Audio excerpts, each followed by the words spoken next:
আসসালামু আলাইকুম ভিউয়ার্স, আজকে আমরা বৃত্তের মাপ কিভাবে দেয় সেটা দেখব। তো চলুন দেখে আসি। মনে করি আমাদের এইখানে একটা বৃত্তচাপ আছে। হ্যাঁ,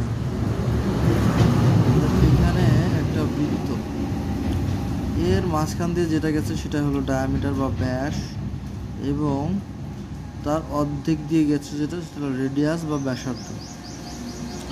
তো এইখানে এই মাপটি কিভাবে আমরা বের করব?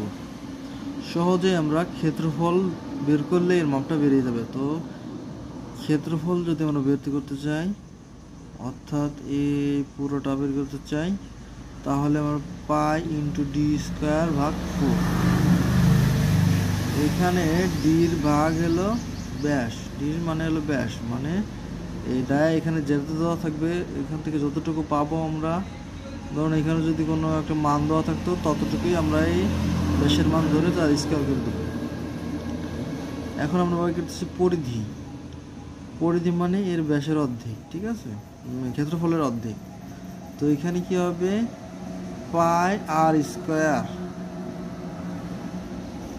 পাই দিব, এরপর আমরা আয় মানে রেডিয়াস বা ব্যাসার্ধ, ব্যাসার্ধর যে মানটা থাকবে তার স্কোয়ার করে দেব। তো পায়ের মান আমরা এখানে অনেকে জানি, পায়ের মান হলো 3.1416, তার মানে 3.1416। সুতরাং এইভাবে আমরা একটা বৃত্তাকার জমির মাপ সহজেই ক্ষেত্রফল এবং পরিধি বের করতে পারি। আসসালামু আলাইকুম। ভিডিওটি ভালো লাগলে লাইক, কমেন্ট এবং শেয়ার করবেন। ধন্যবাদ। ভিডিওটি চ্যানেলটি সাবস্ক্রাইব করবেন।